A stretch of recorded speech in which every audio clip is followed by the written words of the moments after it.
તમારી જે ચોઈસની જગ્યા છે જો એક વખત જતી રહી ત્યાં પછી કરોડો દેતા પણ તમને એ જગ્યા પાછી નથી મળતી. રાજકોટ અત્યારથી જ વિકાસની હરણફાળ પકડી રહ્યું છે. તળિયું અને નળિયું આ બંને મારું હોવું જોઈએ. ચોપલી સારા જે રાજકોટના બિલ્ડર્સ કહીએ તો એ લોકોના સિટીની અંદરમાં પ્રોજેક્ટ ઘણા કે સિટીમાં ઇન્વેસ્ટ કરીએ તો એનું ક્યારે લાખના 2 લાખ કે 2 લાખના 4 લાખ રૂપિયા થવા નેક્સ્ટ ટુ ઇમ્પોસિબલ છે અથવા બહુ લાંબો ટેન્યુર લાગે. ઇવન રૂડા પોતે ત્યાં સેટેલાઇટ ટાઉન ડેવલપ કરી રહી છે ત્યારે 10 ગામડાને ઓલમોસ્ટ આપણા રાજકોટના મામલતદારમાં લઈ લીધા. તો સૌથી પહેલું એપ્રિસિએશન અમારી જગ્યાઓનું થશે. એટલે હીરાસર એરપોર્ટ છે એ રાજકોટ માટે ગેમ ચેન્જર છે અને આજુબાજુના ગામ માટે પણ એટલું જ ગેમ ચેન્જર. ડેફિનેટલી આ તકલીફ બહુ મોટી કહી શકાય અને ત્યાંથી જ મેં બ્રોકરેજ ના કરવાનો નિર્ણય લીધો અને ત્યારે ખબર પણ એ પડી કે શું ન કરવું રિયલ એસ્ટેટ. ક્યારે બિનખેતી ન થયેલા પ્લોટમાં ઇન્વેસ્ટ. ડોક્યુમેન્ટ વેરીફાઈડ હશે તો તમારું ડિસિઝન સાચું સાબિત થાય. અહીંયા એક તો ઇન્ડસ્ટ્રીયલ હબ છે કે સુઈથી લઈને એરોપ્લેનના પાર્ટ્સ પણ અહીંયા. આપણે વાત કરીએ છીએ ટીઆરપી પહેલાંની અને ટીઆરપી અગ્નિકાંડ પછીની. રાજકોટમાં અધર સિટીઝમાંથી, અધર સ્ટેટ્સમાંથી અને અધર કન્ટ્રીમાંથી પણ કયા એરિયામાં અને કયા સેગમેન્ટમાં ડિમાન્ડ વધી રહી છે. પટેલ લોબીનો હોલ્ટ મોવડીની અંદર વધારે છે. જુનાગઢ, ગોંડલ, જેતપુર ઉપરના વિસ્તારો છે. એટલે જે વસ્તુની જરૂર છે એ પ્રમાણેની સપ્લાય કરવામાં આવે તો માલ વેચાવામાં કાંઈ ટાઈમ નથી લાગતો. સેફટી, સિક્યોરિટી અને એની સાથે સાથે એમ્યુનિટીઝ આ બધી ડિમાન્ડ કરતા હોય એમના માટે ફ્લેટ સુટેબલ રહેતો. દસ્તાવેજ કયા એરિયા સૌથી હાઈએસ્ટ બુક ઉપર છે એ એરિયા અત્યારે સૌથી મેક્સિમમ ડિમાન્ડ. એરપોર્ટનું કહું ને તો નાનું બાળક છે અત્યારે અને એક કિશોરાવસ્થામાં પહોંચી ગયું કે ઇન્ટરનેશનલ ફ્લાઇટ્સ ચાલુ કરે છે દુબઈ અને બેંકોક માટે કે મોડા એન્ટર થયા તો તમને જે એપ્રિસિએશન કે પ્રોફિટ મળવો જોઈએ એ ના પણ મળે. તો હજી અત્યારે ટાઈમ છે કોઈને હીરાસરની આજુબાજુમાં ક્યાંય પણ ઇન્વેસ્ટ કરવું. માનનીય મોદી સાહેબનું એ સ્વપ્ન છે. તો તમે જોતા હશો રાજકોટની કોઈ નાનકડી એવી બિલ્ડિંગ બનાવીએ તો એની અંદર કેટલો ટાઈમ લાગે? 2 થી 3 વર્ષ નીકળી જતા હોય. તો આ તો આખું 900 સ્ક્વેર કિલોમીટરનું સિટી ડેવલપ થાય છે. ત્યાં અત્યારે રોડ રસ્તા બની ગયા છે, ડ્રેનેજ લાઇન બની ગઈ છે. સાણંદમાં પ્લાન્ટ આવી, સેમિકન્ડક્ટર છે. વેચાણ થઈ ગયા પછી પણ તમારી એક આફ્ટર સેલ સર્વિસ કહેવાય એ સૌથી ઇમ્પોર્ટન્ટ હોય છે. એક તો ગણતરી કરીએ ને તો થોડી ઓવર સપ્લાય તો છે. બાકી એવું નથી કે માલ વેચાતો નથી. જો બધા એમ કહેતા હોય કે મંદી છે તો કેમ કોઈ જગ્યાએ એવા નથી કે ભાઈ પહેલાં આટલા ભાવમાં મળતું હતું હજી ઓછા ભાવમાં મળી જાય. બંનેનું કમ્પેરિઝન અત્યારે પોસિબલ નથી. અટલ સરોવર બહુ સરસ બની ગયું છે. માણસો એમ કહેતા હોય કે ખાલી સિટી કોઈ વેસ્ટમાં જ છે, એવું નથી. રાજકોટ આપણું ચારે બાજુ હરણફાળ થઈ ગયું છે.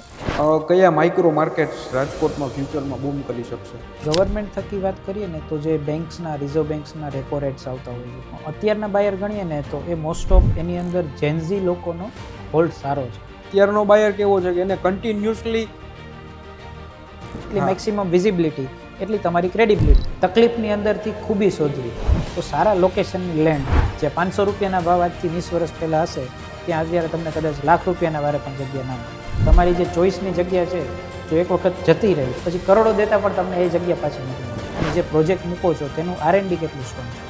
જે લોકેશન સિલેક્ટ કરો છો એની આસપાસના લોકાલિટીમાં જો ડિમાન્ડ જ નહીં હોય એવા ટાઈમે તમારું કન્સ્ટ્રક્શન પહેલાં તો ઊભું ના રહે. તો જે ડિલે થાય છે તમારા પ્રોફિટને પણ અસર કરે છે અને તમારા કસ્ટમરના માઇન્ડસેટને પણ. અને એનો વર્લ્ડ રેકોર્ડ અત્યારે પણ આપણા રાજકોટના નામે રજિસ્ટર્ડ છે. 1000થી વધુ પ્લોટ્સ અમે સોલ્ડ આઉટ કરી ચૂક્યા હતા. અતુલ સ્ટેશન આ બધી વસ્તુ એવી છે કે ડેપ્રિશિએટિંગ એસેટ છે.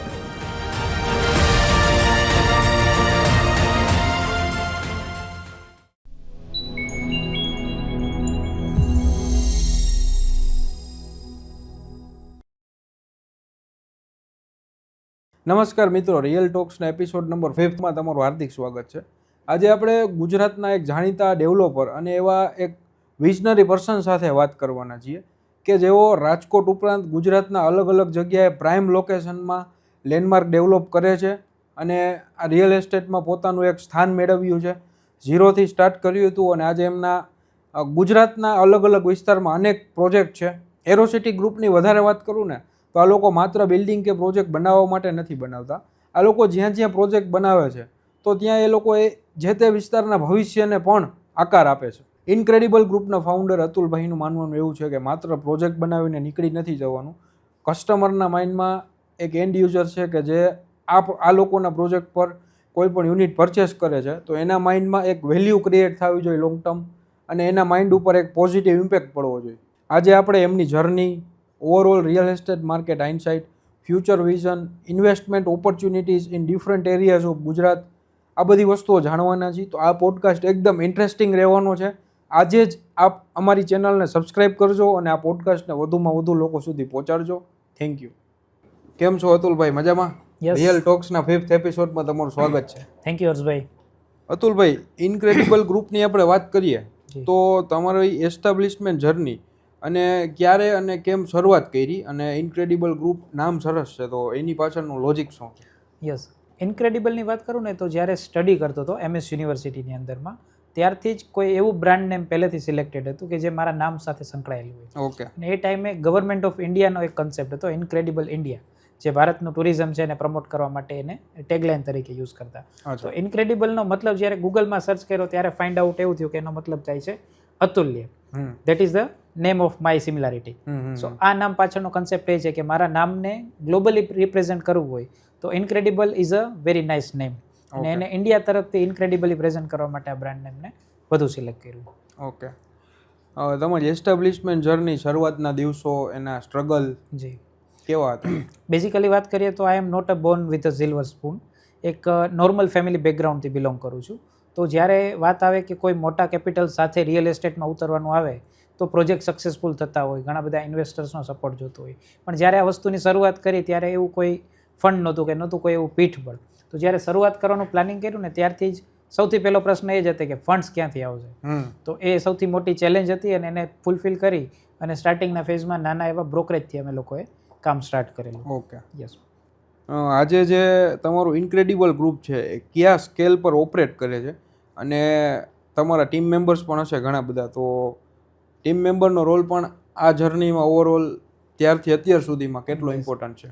હા, જે રીતે વાત કરી કે ટીમ મેમ્બર્સ, તો અત્યારે કોઈ પણ કામ એક હાથે થતું નથી. તમારે અલગ અલગ સેક્ટરમાં અલગ અલગ ડિવાઇસ, અલગ અલગ ટેકનોલોજી અને અલગ અલગ ટીમ, આ ત્રણેયનો બેલેન્સ સપોર્ટની જરૂર પડે છે. ટીમ મેમ્બર છે તમારે રોજિંદા કામોને યુટિલાઇઝ કરતા હોય છે. લીડ્સ આવે છે એને ફોલોઅપ કરવું છે, એની વિઝિટ કરાવવા છે, વિઝિટ કરાવ્યા પછીને એને આફ્ટર સેલ્સ ફોલોઅપ લેવાના છે, સેલ્સ થઈ ગયા પછી આફ્ટર સેલ્સ સર્વિસ આપવી એ પણ અત્યારે ખૂબ જરૂરી છે. તો રિયલ એસ્ટેટ માર્કેટની અંદર ટીમ હોવી ખૂબ જરૂરી છે. એકલા હાથે આપણે કામ કરીને ડીલ ક્લોઝ કરી શકીએ, પણ જ્યારે ટીમ એને ફૂલફિલ કરી અને એક લેવલ સુધી પહોંચાડે એના પછીનું જે ક્લોઝિંગ હોય એ વધુ ઇમ્પોર્ટન્ટ થતું હોય જાય. અત્યારે માર્કેટમાં આમ તમે જોશો તો ઘણા બધા ડેવલપર્સ છે. યસ. અને રોજ એટલા આવે છે ને એટલા બધા બંધ થઈ કરે છે. જી. તો આપણું જે ગ્રુપ છે એનું એક એવી અલગ શું વસ્તુ કે યુએસપી શું કહી શકીએ કે જે આપણામાં મળે છે એન્ડ યુઝરને, જે બીજા લોકોમાં કદાચ નહીવત કે ઓછી મળે છે કે નથી મળતી? ઓકે, અમારું મેજર ટાર્ગેટ ફોકસિંગ છે ને પ્લોટિંગ ઉપર છે, કાચી લેન્ડ્સ ઉપર છે, અને એ પણ એવા સ્ટ્રેટેજિક લોકેશન્સ કે જ્યાં ગવર્મેન્ટ કંઈક સારું ડેવલપમેન્ટ કરતી હોય. સે ફોર એક્ઝામ્પલ, અમારો સૌથી પહેલો પ્રોજેક્ટ હીરાસર ઇન્ટરનેશનલ એરપોર્ટની બાજુમાં એરોસિટી.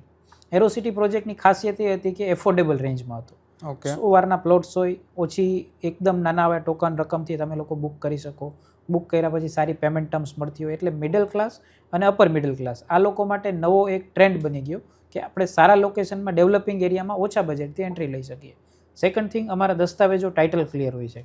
જગ્યાનું બિનખેતી થયા પછી જ એનું અમે વેચાણ સ્ટાર્ટ કરતા હોય છે. તો અમારી યુએસપી એ કહી શકાય કે સારા સ્ટ્રેટેજિક લોકેશન જ્યાં ગવર્મેન્ટનો એપ્રિસિએશન, ગ્રોથ કે કાંઈ સારો મોટો પ્રોજેક્ટ આવતો હોય તો જગ્યા ઓટોમેટિકલી એ લેન્ડ એપ્રિશિએટ ડેવલપ થવાની છે. તો એ ડેવલપમેન્ટના બેઝ ઉપર અમે લોકેશન સિલેક્ટ કરીએ, સ્ટ્રેટેજી ફાઇન્ડ આઉટ કરીએ અને ફ્યુચરનું રિસર્ચ કર્યા પછી એને લોન્ચ કરીએ. તો કોઈ પણ યુઝર, નાનામાં નાનો વ્યક્તિ કે મોટામાં મોટો ઇન્વેસ્ટર, જ્યારે ત્યાં ઇન્વેસ્ટ કરશે એને ફંડનું એપ્રિસિએશન મળવાનું છે. તો આ અમારી ખાસ યુએસપી છે. અને આ લોકેશન્સ એવા છે કે જ્યાં કોઈ મોટા બિલ્ડર, મોટા પ્લેયરો ક્યારેય પ્લાન કરતા જ નથી. મોસ્ટ ઓફલી સારા જે રાજકોટના બિલ્ડર્સ કહીએ તો એ લોકોના સિટીની અંદરમાં પ્રોજેક્ટ ઘણા બધા, સિટીની જીઓગ્રાફી વધારે પ્રેફર કરે. એક્ઝેક્ટલી, કારણ કે અહીંયા સેફ ઝોન છે. હા, અને તમે સિટીની વાત કરો તો ત્યાં પ્લોટિંગના કે લેન્ડ ડેવલપમેન્ટના પ્લાન આપણે કરીએ તો પ્લોટના ભાવ લાખ રૂપિયા, 2 લાખ રૂપિયા વારના હોય. તો એ અત્યારે નોર્મલ પીપલને તો એફોર્ડેબલ નથી જ રહેવાના. અને સેકન્ડ થિંગ કે સિટીમાં ઇન્વેસ્ટ કરીએ તો એનું ક્યારેય લાખના 2 લાખ કે 2 લાખના 4 લાખ રૂપિયા થવા નેક્સ્ટ ટુ ઇમ્પોસિબલ છે, અથવા બહુ લાંબો ટેન્યુર લાગી જાય, એમાં સમય આપવો પડે. એક્ઝેક્ટલી. એને બદલે જો આવું કોઈ ડેવલપમેન્ટ થતું હોય, અમારા જે શરૂઆતના પ્રોજેક્ટ છે હીરાસર ઇન્ટરનેશનલ એરપોર્ટ, એરોસિટીની વાત કરીએ તો એ અત્યારે વિધિન 2.5 યરમાં ઓલમોસ્ટ ડબલ કરતાં પણ વધુ ભાવે અત્યારે ત્યાં ટ્રેડ થઈ રહ્યા છે. સો is is a really USP અને સ્ટ્રેટેજિક બેનિફિટ અમારા ઇન્વેસ્ટરોમાં. એટલે હીરાસર એરપોર્ટ આવ્યું એના પછી બિફોર તો આખી સિચ્યુએશન લોકોને ખ્યાલ છે, પણ આવ્યા પછી અત્યારે આખી કાયા પલટ છે. ડેફિનેટલી. ઇવન રૂડા પોતે ત્યાં સેટેલાઇટ ટાઉન ડેવલપ કરી રહી છે. એસટીની બસોના સ્ટેશન્સ આવી ગયા છે અને ફ્યુચરમાં ઇન્ટરનેશનલ ફ્લાઇટમાં દુબઈ, બેંકોક અને ચાઇના સુધીની કનેક્ટિવિટીનો પણ ડીજીસીએ પ્લાન કરી રહી છે. બીજું કે આપણે જે જામનગર રોડ એમ્સ છે ત્યાંથી એક કનેક્ટિંગ રોડ કંઈક, હા, એરપોર્ટ અને એમ્સ આ બે વચ્ચે મેડિકલ ટુરિઝમ માટે 8 લેન રોડ પાસ થઈ છે. એટલે એ જબરજસ્ત ત્યાંથી કનેક્ટિવિટી થઈ જશે કે કોઈ એમ્સ છે ને તેને ત્યાંની ડાયરેક્ટ કનેક્ટિવિટી જોઈએ તો સિટીમાંથી કે બારોબારથી ફરીને ના આવું જરૂર જ નથી. એટલે સિટીનો ટ્રાફિક પણ ના નડે પેશન્ટ માટે. અર્જન્ટ ઇમરજન્સીમાં એને મેડિકલ ટુરિઝમ કહી શકીએ છીએ આપણે. તો આવી કનેક્ટિવિટીના બેનિફિટ પણ એરપોર્ટને મળવાના છે. અને ખાસ કરીને મેં જે વાત કરી એ પ્રમાણે સેટેલાઇટ ટાઉન રૂડા પોતે ડેવલપ કરશે તો એની તમે વેલ્યુ એપ્રિસિએશન. સેટેલાઇટ ટાઉન વિશે તમે ડિટેલમાં સમજાવી શકો? જી ડેફિનેટલી. અત્યારે કેવું હોય છે કે રૂડા એ સિટીની આસપાસના સરાઉન્ડિંગને ટીપી સ્કીમ તરીકે લોન્ચ કરીને ડેવલપ કરતી હોય છે. પણ હીરાસર આસપાસમાં જ્યારે ડિક્લેરેશન આવ્યું એરપોર્ટનું ત્યારે 10 ગામડાને ઓલમોસ્ટ આપણા રાજકોટના મામલતદારમાં લઈ લીધા, જે પહેલા સુરેન્દ્રનગરમાં આવતા હતા. તો હીરાસર એરપોર્ટની આજુબાજુના જે 10 ગામોને રાજકોટના મામલતદારમાં સમાવેશ કર્યા, એ આસપાસના રૂડા પોતે Rajkot urban development agency satellite town તરીકે આ બધા ગામડાઓને વિકસિત કરશે. મતલબ ત્યાં સારી એવી પ્રાથમિક આરોગ્ય કેન્દ્રની, સ્કૂલોની અને બસ કનેક્ટિવિટીની બધી સુવિધાઓ ત્યાં ઉપલબ્ધ કરશે ને તેને સેન્ટ્રલી ઓપરેટ કરશે રૂડા. તો આ બધા ડેવલપમેન્ટ રાજકોટની સાથે મળીને હીરાસર એરપોર્ટને મળવાના છે. તો ટોટલી 1+1 હીરાસર ઇન્ટરનેશનલ એરપોર્ટની ઓથોરિટી અને રાજકોટ રૂડા ઓથોરિટી આ બંને મળીને સિટીનો ટાઉન ડેવલપમેન્ટ કરવાના છે. અને અમારા લોકેશન્સ એવા છે કે જે એરપોર્ટની એક્ઝેક્ટ નજીક છે. આગળ જ્યાં ફોરેસ્ટ એરિયા આવે છે રાજકોટ એરિયાનો એકદમ બાજુમાં જુઓ તો હાર્ડલી 2 થી 5 મિનિટમાં તમે અમારા લોકેશન્સ પર પહોંચી શકો. તો સૌથી પહેલું એપ્રિસિએશન અમારી જગ્યાઓનું થશે. 100%. એટલે હીરાસર એરપોર્ટ છે એ રાજકોટ માટે ગેમ ચેન્જર છે અને આજુબાજુના ગામ માટે પણ એટલું જ ગેમ ચેન્જર. ડેફિનેટલી. હું તમને સિમ્પલ વાત કરું તો એરપોર્ટ પહેલાં જ્યાં ભાવ થતા જમીનના એના કરતાં અત્યારે 4 ગણા ભાવ છે. તો ત્યાંના ખેડૂતોનો પણ વિકાસ થયો છે. અને હજી આવનાર 5 વર્ષમાં તો ત્યાંની કંઈક અલગ જ વસ્તુ હશે, કાયાપલટ થયેલી દેખાશે. અત્યારે જે આપણને રાજકોટના આઉટસ્કટના ભાવ દેખાય છે એ ભાવ ત્યાં હીરાસરની આસપાસ દેખાય તો પણ નવાય નહીં. તમને કોઈ ક્લાયન્ટ છે તમારા અત્યાર સુધીમાં જે લોકો સાથે તમે ડીલિંગ કર્યું, એમાં કોઈ એવો તમને ચેલેન્જ આવ્યો હોય કે જેમાંથી તમે લર્નિંગ્સ લીધું હોય જે આપણે લોકો સુધી આ પોડકાસ્ટ માધ્યમથી પહોંચાડવું હોય અને લોકો કદાચ એવી ભૂલ કરતા કે અવેર થાય કે આપણે એને એક માર્ગદર્શન પૂરું પાડી શકીએ, તો એવો સ્પેસિફિક તમને કયો ઇન્સિડન્ટ યાદ આવે છે? અમારા પ્રોજેક્ટમાં તો એવો કોઈ ઇન્સિડન્ટ નથી આવ્યો, પણ હું નામ નહીં લઉં, બટ એ જગ્યામાં અમે જ્યારે બ્રોકરેજનું કામ કરતા હતા તો ઘણા કસ્ટમરો પોતાના ફંડ્સ ધીમે ધીમે જમા કરી દેતા હોય. કોઈ પ્લોટિંગની વાત હોય કે કોઈ પ્રોજેક્ટની વાત હોય, તો જ્યારે કેશ પાર્ટની અંદર પાર્ટ ડિલિવર થતો હોય અને એના જ્યારે દસ્તાવેજો ના થાય, એક તો કોઈ મિડલ ક્લાસ વ્યક્તિ અથવા એવા વ્યક્તિઓ કે જે પોતે રોકાણ માટે પોતાનું સરપ્લસ ફંડ કાઢીને આવી રીતે કોઈ પ્રોજેક્ટમાં કે વ્યાજે લે કે સોનું ગીરવે મૂકતા હોય અને એ રીતે કરીને જમીનના ટુકડામાં ઇન્વેસ્ટ કરવા માટે એ લોકો પ્રાયોરિટી લેતા હોય અને પછી જ્યારે એના દસ્તાવેજો ન થાય તો આ તકલીફ બહુ મોટી કહી શકાય. અને ત્યાંથી જ મેં બ્રોકરેજ ના કરવાનો નિર્ણય લીધો અને ત્યારે ખબર પણ એ પડી કે શું ન કરવું રિયલ એસ્ટેટમાં. અને એ વસ્તુ હજુ પણ મને બહુ ઉપયોગી કે ફાયદાકારક થાય છે કે ક્યારેય બિનખેતી ન થયેલા પ્લોટમાં ઇન્વેસ્ટ ન કરવું. ટાઇટલ ક્લિયર રિપોર્ટ જોવા, પ્રોજેક્ટનું કમ્પ્લીશન પૂરું છે કે નહીં એ ચેક કરવું, બેંકમાં વકીલો દ્વારા ફાઇલ કઈ વેરીફાઈ કરાવી તો એ પણ કરાવી લેવી. એટલે ઇન્વેસ્ટરોને હું એ જ વાત કરીશ કે તમારા રોકાણ કર્યા પહેલાં તમે કોઈ પણ પ્રોપર્ટીના ડોક્યુમેન્ટ ચેક ખાસ કરી લેવા, કે જે તે વ્યક્તિ ઉપર તો ભરોસો છે જ આપણને, પણ ડોક્યુમેન્ટ વેરીફાઈડ હશે તો તમારું ડિસિઝન સાચું સાબિત થશે. એટલે લીગલ લેંગ્વેજમાં બધા ટિક માર્ક હોય, યસ, તો તમે કામ કરશો તો તેમાં તમને 100% શ્યોર શોટ ઇન ફ્યુચરમાં પ્રોબ્લેમ નહીં આવે. પરફેક્ટ છે. કે રાજકોટની રિયલ એસ્ટેટ માર્કેટની કરંટ રિયાલિટી શું લાગે છે તમને? કરંટ રિયાલિટી જાણવા કરતાં આપણે થોડુંક પાછળનું જાણીએ કે જે રીતે રાજકોટનું રિયલ એસ્ટેટ બૂમ કરે છે. અહીંયા એક તો ઇન્ડસ્ટ્રીયલ હબ છે કે સુઈથી લઈને એરોપ્લેનના પાર્ટ્સ પણ અહીંયા બધું રાજકોટમાં બને. જીઆઈડીસી, મેટોડા, સાપર, બામણબોર આ બધી ઇન્ડસ્ટ્રીઝ આખા વર્લ્ડને કનેક્ટ કરે છે.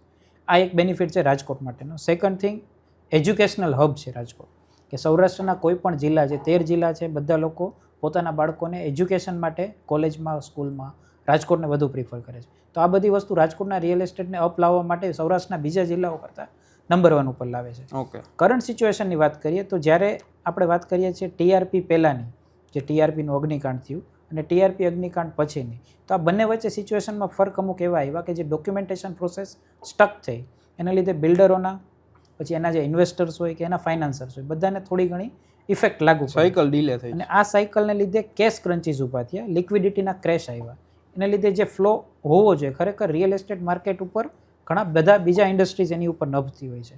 એમાં બારી દરવાજા કયો, મજૂર વર્ક કયો કે XYZ ઇન્ટિરિયર ફર્નિચર, તો આ બધી વસ્તુના સ્ટક થવાને લીધે જે રોટેશન્સ ઊભા રહ્યા ને એના લીધે થોડું વચ્ચે એવો બ્રેક આવ્યો.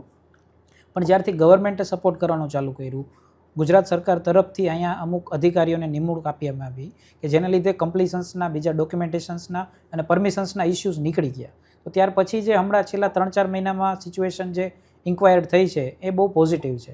અને આગળનો ટાઈમ એવો જોઉં છું કે આ સિચ્યુએશન પોઝિટિવ થવાને લીધે રાજકોટમાં અધર સિટીઝમાંથી, અધર સ્ટેટ્સમાંથી અને અધર કન્ટ્રીમાંથી પણ હું ગ્લોબલ ઇન્વેસ્ટરોને પણ પિંચ થતા અહીંયા જોઈ શકું છું કે ઘણા આઉટ ઓફ કન્ટ્રીના ઇન્વેસ્ટર્સ પણ રાજકોટને પ્રિફર કરે છે.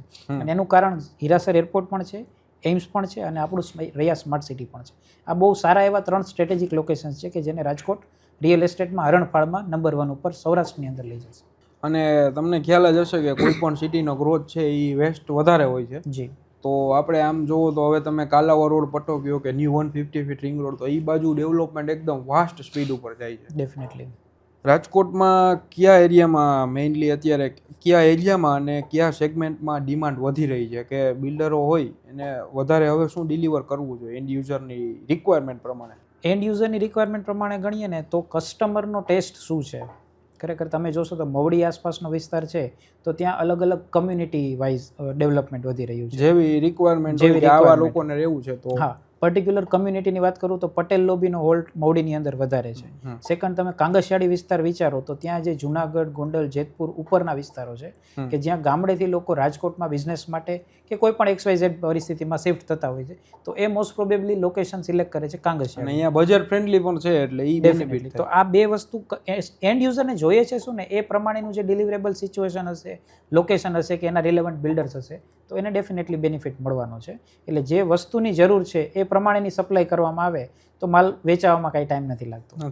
અને જે ઘણા બધા કસ્ટમરો એવા હોય છે કે જેને ફ્લેટમાં રસ નથી પડતો તો એ લોકો માટે બંગલોઝના પ્રોજેક્ટ હોય, અને ઘણા એવા હોય છે કે સેફટી, સિક્યોરિટી અને એની સાથે સાથે એમ્યુનિટીઝ આ બધી ડિમાન્ડ કરતા હોય તેમના માટે ફ્લેટ સુટેબલ રહેતો હોય. એટલે કસ્ટમરની ડિમાન્ડ શું છે ને એના ટેસ્ટ પ્રમાણે આપણે બિલ્ડરોએ સપ્લાય. હમણાં જ મેં એક રિસેન્ટલી એક આર્ટિકલ વાંચ્યો હતો કે તમારે કોઈ પણ એરિયામાં કેવી ડિમાન્ડ છે એ તમારે જાણવું હોય તો તમારે કચેરી ઉપર જોવાનું કે દસ્તાવેજ કયા એરિયા સૌથી હાઈએસ્ટ બૂમ ઉપર છે, એ એરિયા અત્યારે સૌથી મેક્સિમમ ડિમાન્ડમાં. અને આ બધો ડેટા ઓનલાઈન પણ અવેલેબલ છે, તો તમે ઓનલાઈન વેબસાઇટ ઉપરથી ચેક કરીને એનો ડિમાન્ડને પ્રમાણે કામ કરશો તો સપ્લાય ડિમાન્ડ આ બધો ઓલમોસ્ટ ખાલી રિયલ એસ્ટેટનો નહીં, બધા બિઝનેસનો રૂલ ગમે એ પણ લાગુ પડવાનો છે. ઓવર સપ્લાય હશે તો એ સ્ટક થશે, પ્રોબ્લેમ આવશે આગળ જતા.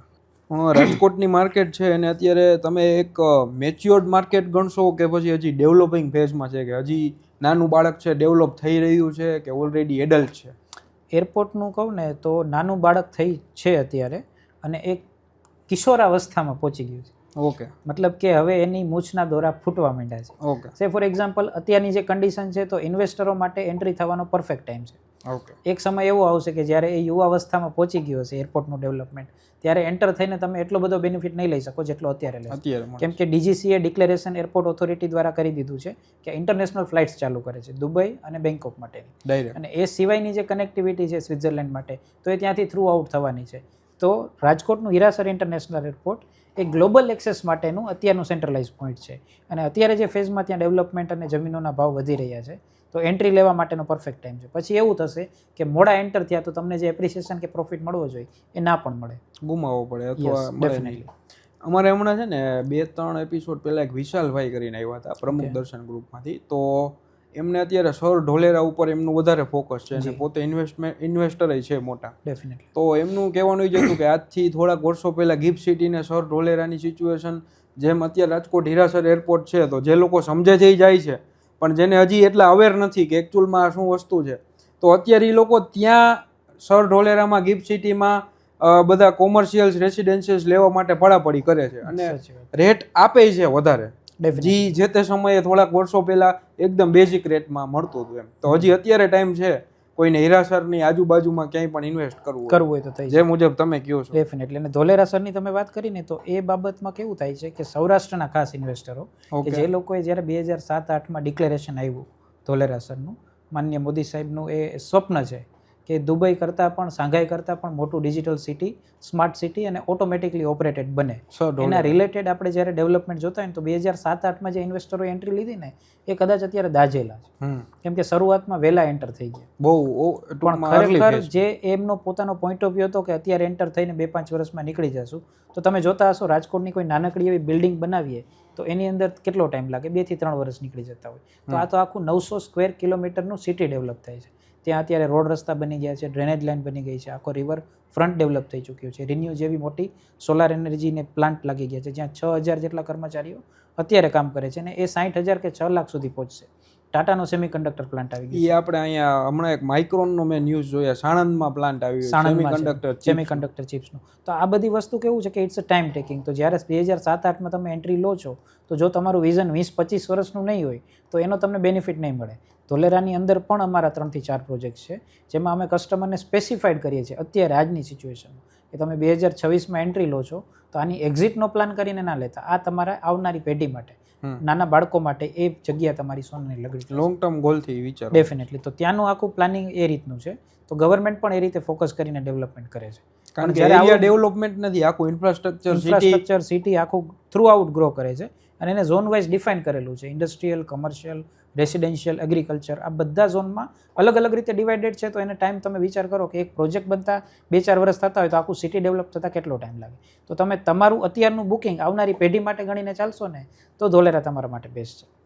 ઇન્ફ્રાસ્ટ્રક્ચર ડેવલપમેન્ટની આપણે રાજકોટમાં વાત કરીએ તો રાજકોટની જે અત્યારે કરન્ટલી રિયલ એસ્ટેટની માર્કેટ છે એને કયા એવા ફેક્ટર છે કે જે અત્યારે ઇફેક્ટ કરે છે?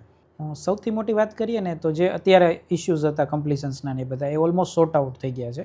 અને ડિમાન્ડની વાત કરીએ તો જ્યારે કસ્ટમર રાજકોટની અંદર ફ્લેટ, મકાન, પ્લોટ, દુકાન કે કોઈ પણ વસ્તુ ક્યારે લેશે કે જ્યારે એની આસપાસના સરાઉન્ડિંગ લોકેશનમાં એને કંઈક ફંડ એવું સરપ્લસ આવે છે. જે ઇન્વેસ્ટરની વાત કરીએ છીએ, માનો કે ગામડાના કોઈ ખેડૂત છે એને સારો પાક મળ્યો અને એના ઉપરથી જે એને ફંડ મળે છે એને રાજકોટમાં ઇન્વેસ્ટ કરે છે. તો ઇન્ફ્રાસ્ટ્રક્ચરલી જ્યારે એ વર્કને તમે કનેક્ટ કરીને કંઈક સારા પ્રોફિટ, સારા ઇન્વેસ્ટમેન્ટના એપ્રાઇઝલ અથવા રેન્ટલ ROI આ બધી વસ્તુ દેખાડી શકો તો એને એમાં ઇન્વેસ્ટ કરવા માટેનો રસ વધુ પડતો સારો રહેશે. તો આ એ ટાઈપની ડિમાન્ડ છે કે તમારે ગ્રાઉન્ડ લેવલે જઈ નીચલી કક્ષાએથી ઉપરની કક્ષા સુધી તમામ લોકોને ધ્યાને રાખી અને ઇન્ફ્રાસ્ટ્રક્ચરલ ડેવલપમેન્ટ કરવું જોઈએ. આ ડેવલપમેન્ટનું કર્યા પછી, વેચાણ થઈ ગયા પછી પણ તમારી એક આફ્ટર સેલ સર્વિસ કહેવાય એ સૌથી ઇમ્પોર્ટન્ટ હોય છે. કે તમે માનો કે કોઈ કમર્શિયલ પ્રોજેક્ટ લોન્ચ કર્યો છે કે રેસિડેન્શિયલ પ્રોજેક્ટ લોન્ચ કર્યો છે, જે ઇન્વેસ્ટર આવે છે પોતે રહેવાના પણ નથી કે પોતે પોતાનો કંઈ બિઝનેસ નથી કરવાના, તો એમને કોઈ ભાડે ચડાવી દેવાની સિસ્ટમ હોય અથવા તો એ જે કોઈ પણ ફ્લેટ છે તેને સારા ફર્નિચર કરીને કોઈ એવા રેન્ટલ ROIમાં એને કન્વર્ટ કરો કે એને મંથલી ફિક્સ ઇન્કમ પણ મળે અને કોઈ સારી બ્રાન્ડ મળે તો પણ વધુમાં વધુ સારું છે. તો રાજકોટના ઘણા બધા રિયલ એસ્ટેટ ડેવલપરો એ કામ કરે છે અને જે લોકો નથી કરતા એને આ કરવું જોઈએ. This is my personal suggestion. આપણા રાજકોટના રિયલ એસ્ટેટમાં અત્યારે નેગેટિવ ઇમ્પેક્ટ કરતા ફેક્ટર્સ ઓવરઓલ માર્કેટમાં શું છે અત્યારે? એક તો ગણતરી કરીએ ને તો થોડી ઓવર સપ્લાય તો છે કે રાજકોટમાં જેટલી ખરેખર કયા સેગમેન્ટમાં લાગે તમને? ખાસ કરીને રેસિડેન્શિયલમાં, ફ્લેટ્સની અંદરમાં કે જેટલી રિક્વાયરમેન્ટ નથી એટલા ફ્લેટ ઓલરેડી કન્સ્ટ્રક્ટેડ થઈ ગયા છે. તો એના ગ્રાઉન્ડ રૂટ્સ ઉપર જઈ અને ક્યાં લોકોને ખરેખર જરૂર છે, કાં તો એવું થાય છે કે જેને ખરેખર જરૂર છે ત્યાં સુધી પહોંચી નથી શકાતું, ક્યાંક એની વચ્ચેનો જે બ્રિજ છે એ લોકોનું બજેટ નથી અને કાંઈ એને એફોર્ડેબલ બજેટમાં જે રેન્જમાં જોઈએ છે એ રેન્જ નથી. સપોઝ કે આપણે 1 ને 2 BHK વાત કરીએ તો એમાં સરકારી આવાસ યોજનાના યુનિટ બનતા ડિમાન્ડ્સ એટલી બધી બિલ્ડર કોઈ પ્રિફર કરે તો એ શું કરે 3, 4 કે 5 વધારે 3 and 4 માં પડે. અત્યારે તમે જોશો તો હાઈલી લક્ઝરિયસ અને લક્ઝરિયસ રિલેટેડ જે સેગમેન્ટ છે ખૂબ સારું ચાલે છે. એમાં ક્યાંય એવું નથી કે બુકિંગના કોઈ કમી છે કે શોર્ટેજ છે. જે એફોર્ડેબલ સેગમેન્ટ છે એની અંદર સપ્લાય વધી ગઈ છે અને એનું કમ્પેરિઝન તમે જેમ કીધું એ પ્રમાણે આવાસ યોજનાઓ પણ છે કે ઓછા બજેટના લોકો એફોર્ડેબલ રેન્જમાં ત્યાં જ સજેસ્ટ કરવા અને ત્યાં સબસિડી ને બીજા બેનિફિટ્સ પણ મળતા હોય અને હપ્તા સિસ્ટમ છે તો ધીમે ધીમે કરીને લોકો પરચેસ કરી શકે. તો આપણે આ ફ્લેટ્સ છે એને નિકાલ કરવા માટે અથવા તો એન્ડ યુઝર કે જે લોકો સુધી પહોંચવું છે એના બ્રિજ વચ્ચે ભાવતાલમાં કે પછી એની એમ્યુનિટીઝ, સુવિધાઓ કે લોકોની કમ્યુનિટી, આ બધા પોઈન્ટ્સને ફેક્ટરાઇઝ કરી અને લોકો સુધી એની ખરેખર ક્લેરિટી પહોંચાડવાની જરૂર છે. બાકી એવું નથી કે માલ વેચાતો નથી. જો બધા એમ કહેતા હોય કે મંદી છે તો કેમ કોઈ જગ્યાએ એવા નથી કે ભાઈ પહેલાં આટલા ભાવમાં મળતું હતું હજી ઓછા ભાવમાં મળી જાય? રાજકોટની માર્કેટમાં એવું ક્યાંય નથી કે પહેલાં જે ફ્લેટ 30 લાખમાં વેચાતો હતો અત્યારે 25 લાખમાં મળી રહે છે. એના તો ભાવ વધે જ છે પણ જે ખરેખર બે વ્યક્તિઓ વચ્ચેની કનેક્ટિવિટી છે ક્યાંક ને ક્યાંક ઘટે છે. સપોઝ કે હું ઇન્વેસ્ટર છું તો મારે ઇન્વેસ્ટમેન્ટ કરવું હોય તો મારી પાસે મારે એક્ઝિસ્ટિંગ બજેટમાં સારામાં સારા ઓપ્શન અમદાવાદમાં હોય અને હું રાજકોટની માર્કેટ એક્સપ્લોર કરતો હોય તો ક્યાંક ને ક્યાંક મને એવું લાગે છે કે કોમનવેલ્થને અત્યારે રિસેન્ટલી હમણાં જે આ વર્લ્ડ કપનો ફાઇનલ થયો અને જે પ્રમાણે અમદાવાદમાં ઓપોર્ચ્યુનિટીઝ છે, ઇમર્જિંગ છે, ત્યાંનું પોપ્યુલેશન, જિયોગ્રાફી મોટી છે, તો એની કમ્પેરમાં ક્યાંક ને ક્યાંક આપણું રાજકોટ હજી જિયોગ્રાફિકલ લેવલ ઉપર લિમિટેડ છે.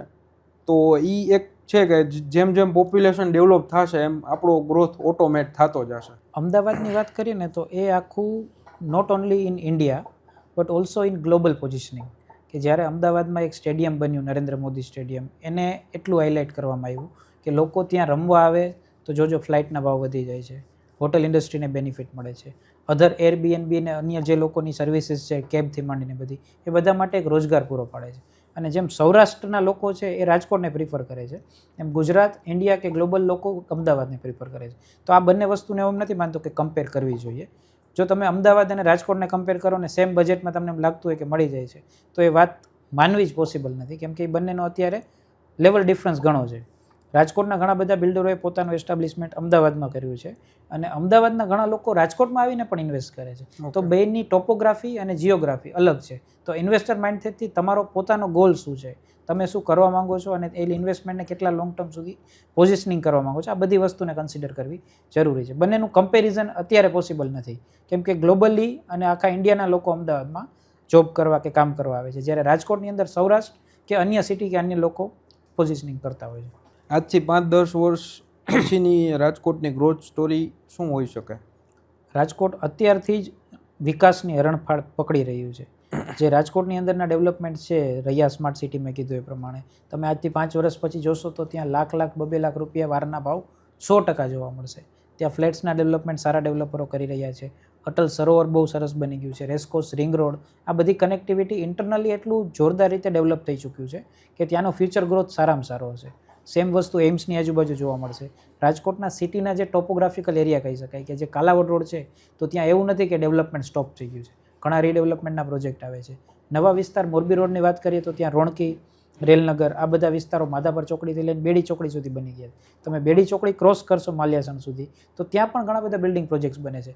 તો ઓવરઓલ થ્રુ આઉટ ચારેય દિશામાં, માણસો એમ કહેતા હોય કે ખાલી સિટી કોઈ વેસ્ટમાં જ વધતું હોય, એવું નથી. રાજકોટ આપણું ચારે બાજુ હરણફાળ થઈ રહ્યું છે અને સારા સારા બિલ્ડરો, ડેવલપરો, સૌરાષ્ટ્રના અન્ય નાના તાલુકા કે જિલ્લાના લોકો પણ રાજકોટમાં આવીને ડેવલપમેન્ટ કરી રહ્યા છે.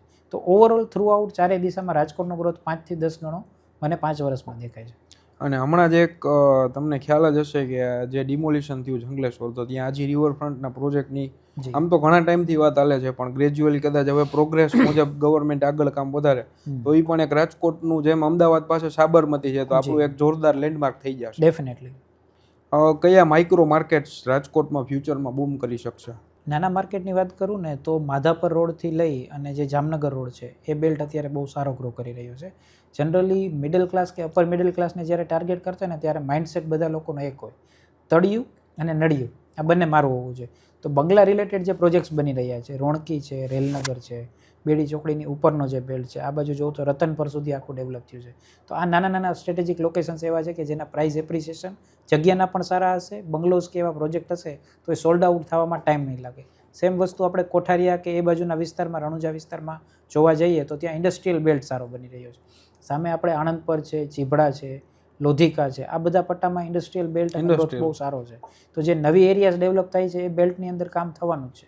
અને સેકન્ડલી હીરાસર એરપોર્ટ, કે ત્યાં રેસિડેન્શિયલ ડેવલપમેન્ટ તો આવવાના જ છે, કાર્ગો પણ સારું એવું ડેવલપ થવાનું છે. તો કાર્ગોને લીધે ત્યાં commercial activity, warehouses, godown, cold storage, આ બધું ડેવલપમેન્ટ સારા લેવલે થશે. અને કાર્ગો આવશે એટલે ઓટોમેટિક આજુબાજુની ઇન્ડસ્ટ્રીઝને પણ બેનિફિટ મળશે. તો એ છેક ચોટીલા બાઉન્ડ્રી સુધી એના બધા ઇન્ડસ્ટ્રીયલ મૂળિયા નાખી શકશે. એટલે થશે એવું કે સાપર વેરાવળના જે મોટા ઇન્ડસ્ટ્રીયલિસ્ટ છે, જે 20-25 હજારના વારે જગ્યાઓ કે પ્લોટ નથી મેળવી શકતા, તો એ લોકો આ બાજુના બેલ્ટમાં 4-5 હજારમાં જગ્યાઓ લઈ શકશે અને એને કંડલા અને મુન્દ્રાની કનેક્ટિવિટી પણ સારી મળી જશે. એટલે આમાં મેઇન વસ્તુ છે એ કન્વિનિયન્સ જ છે કે તમને અહીંથી એરપોર્ટ ટ્રાન્સપોર્ટેશન કેટલું ઈઝી પડે, કેટલું કોસ્ટ ઇફેક્ટિવ છે અને તમને ટાઈમ કેટલા ઓછા ટાઈમમાં તમારું વધારે ડિલિવરેબલ્સ થાય છે. ડેફિનેટલી. એટલે એ બધી વસ્તુ તમને હીરાસરમાં મળી રહી છે.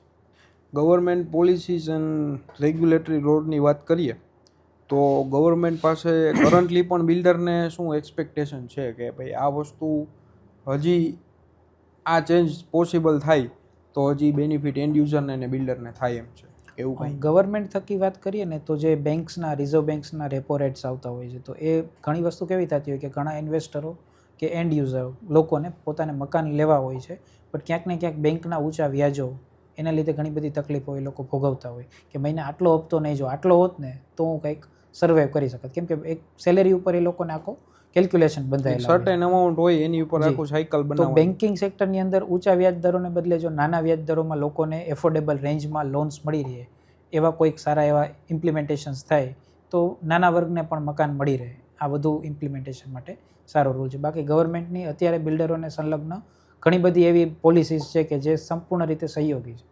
ઓર આપણે ક્રેડાઈ દ્વારા કે બિલ્ડર સાથે મળીને ગવર્મેન્ટને જ્યારે સારી એવી કોઈ રજૂઆત કરવામાં આવે છે તો સરકાર સાંભળે પણ છે ને એનું ઇમ્પ્લિમેન્ટેશન પણ કરે છે. તો આ બધી વસ્તુઓ જ્યારે બંને વિન વિન સિચ્યુએશનમાં થતી હોય છે ત્યારે જ આખી એક વિન વિન સાયકલ ગુડવિલ બધાની બનતી હોય છે. અને બધા બિલ્ડરો અને ગવર્મેન્ટ પોતે એકબીજાને સમજીને બે રથના બે પૈડા કહેવાય ને એ રીતે ચાલી રહી છે. અને રેરાનો રોલ કરન્ટલી કઈ રીતે તમે ડિફાઇન કરશો રિયલ એસ્ટેટમાં? રેરાની વાત કરીએ તો કસ્ટમરને ટ્રસ્ટ માટે કે કોઈ પણ પ્રોજેક્ટનું કેટલું ટ્રસ્ટ વર્ધીનેસ છે, બિલ્ડરે કેટલા પ્રોજેક્ટ્સ પૂરા કર્યા છે, નવો પ્રોજેક્ટ જો મૂકી રહ્યા છે તો એ કેટલો ઓથેન્ટિક છે, આ બધી વસ્તુ માટે રેરા નંબર હોવો તો ખૂબ જરૂરી છે કે એના લીધે એના કન્સ્ટ્રક્શન કેલ્ક્યુલેશન્સ કેટલા ટાઈમમાં પોઝિશન્સ મળવાના છે, અત્યાર સુધી જે એને કામ કરેલા છે ઓથેન્ટિકેટલી પૂરા કર્યા છે.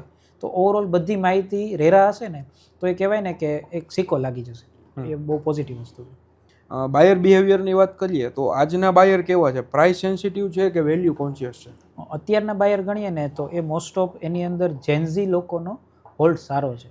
પહેલાં જેમ મિલેનિયલ્સ પીપલ કહેવાય કે એની આગળની જે જનરેશન હતી એ લોકો પહેલાં ભાવ જોતા, કેટલું સસ્તું પડે છે, કયું લોકેશન છે, એના પછી કેલ્ક્યુલેશન કરતા. અત્યારના લોકોને તમે જોશો ને તો એ વેલ્યુ એપ્રિશિએશન કે વેલ્યુને સેન્ટરમાં લઈને કેલ્ક્યુલેશન્સ કરશે કે લોકેશન શું છે, એમ્યુનિટીઝ શું મળે છે, આનું ફ્યુચર ગ્રોથ શું હશે. અને પ્રોપર્ટીને બદલે માનો કે ગોલ્ડમાં કે સિલ્વરમાં ઇન્વેસ્ટ કરું અથવા તો શેર માર્કેટમાં કરું, આ બધી વસ્તુને એનાલિસિસ કરતા થઈ ગયા. મોબાઈલ અને ટેકનોલોજીનો જમાનો છે તો એ લોકો ચેટ જીપીટી કે એઆઈ દ્વારા તરત જ બધી વસ્તુને કેલ્ક્યુલેટ કરી લે છે. સો આફ્ટર ઓવરઓલ થિંકિંગ આ બધી વસ્તુનું એનાલિસિસ કર્યા પછી એ કોઈ પણ ડિસિઝન ઉપર આવે છે. સો આઈ વિલ સે કે પ્રાઇસ ઓપરેટેડ નહીં, વેલ્યુ ઓપરેટેડ ડિસિઝન મેકિંગ બાયરમાં બિહેવિયરમાં. અને જેન્ઝીનો એક ટ્રેન્ડ એવો પણ છે કે એ લોકો નાની એજમાં ઘર પરચેસ કરવાથી કંઈ ડરતા નથી કે રિસ્ક લેવો છે તો રિસ્ક તરત લઈ લે કે ભાઈ લેવું છે તો લઈ લેવું છે, પછી થઈ જશે. ડિસિઝનની અંદરમાં એ લોકો બહુ ટાઈમ નથી લગાવતા અને એક વખત સિલેક્શન કરી લીધું પછી એના ઉપર તરત ઇમ્પ્લિમેન્ટેશન કરશે. તો એ બહુ સારી વાત છે માર્કેટને સારી રીતે રોટેટ કરવા માટે. સોશિયલ મીડિયા અને ડિજિટલ પ્રેઝન્સ ડિસિઝન, કોઈ પણ બાયરનો ડિસિઝન હોય એની ઉપર આ બે વસ્તુ કેટલો ઇમ્પેક્ટ કરતી હોય છે? સોશિયલ મીડિયા અને ડિજિટલ પ્રેઝન્સ આ છે ને એક એવી વસ્તુ છે કે જે પાયાના મૂળભૂત તત્વો કહેવાય ને એમાં એક પિલર આ પણ છે કે તમે કન્સ્ટ્રક્શન કેવું કરો છો એ મેટર કરે છે, જગ્યા કેવી છે એ મેટર કરે છે. પણ સારું લોકેશન, સારું કન્સ્ટ્રક્શન બનાવી નાખ્યું ને તમારી કોઈ જગ્યાએ પ્રેઝન્સ નથી, લોકો સુધી એની રીચ નથી, તો એના વગર તમે એને કોઈ જજ નહીં કરી શકો કે તમારી ડીલના ક્લોઝ થવાના કન્વર્ઝન રેશિયો ઘટી જશે. એવું નથી કે સોશિયલ મીડિયાથી ક્લોઝિંગ કે ડીલ્સ થઈ જશે, પણ હા લોકો સુધી તમારી બ્રાન્ડ અવેરનેસ, તમારી વિઝિબિલિટી, તમારી ફેસિલિટીઝ, તમે શું શું આપો છો એ ડિલિવરેબલ્સ એને જોવા મળશે. જોયા પછી તમારા કોઈ સારા બીજા છાપામાં કે ન્યૂઝપેપરમાં એની એડ આવતી હશે અને ફાઇનલી જ્યારે વિઝિટ કરે છે તો આ 360 ડિગ્રી માર્કેટિંગ તમારા પ્રોજેક્ટ ઉપર કોઈ પણ કસ્ટમરને લાવવા માટે જરૂરી છે.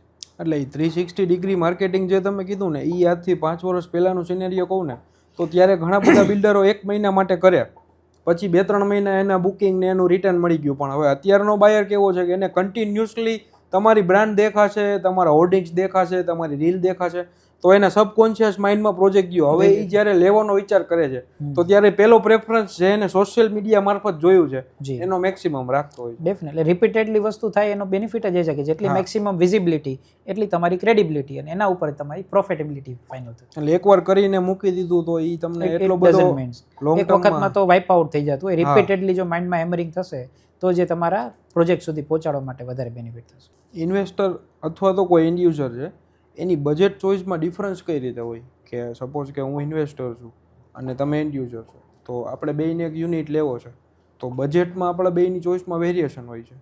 તો ઇન્વેસ્ટર તરીકે તમે જ્યારે વિચારતા હો ને ત્યારે તમારા પૈસાનું મલ્ટિપ્લિકેશન્સ કેવું થાય એ વધુ ઇમ્પેક્ટફુલ હોય. તો તમારો પહેલો પોઈન્ટ ઓફ વ્યૂ એવો હશે કે હું પાયાથી જ્યારે પ્રોજેક્ટ સ્ટાર્ટ થાય છે, કાંઈ છે નહીં, રો મટીરિયલ ઉપર વધારે ઇન્વેસ્ટ કરશે.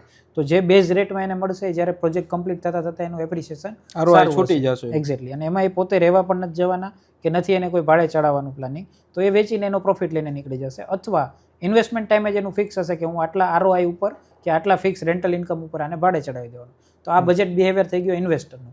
પણ જ્યારે એન્ડ યુઝર તરીકે છું તો પહેલાં મારું ડિસિઝન હશે, મારા વાઈફનું ડિસિઝન હશે, મારા મધર ફાધરનું ડિસિઝન હશે.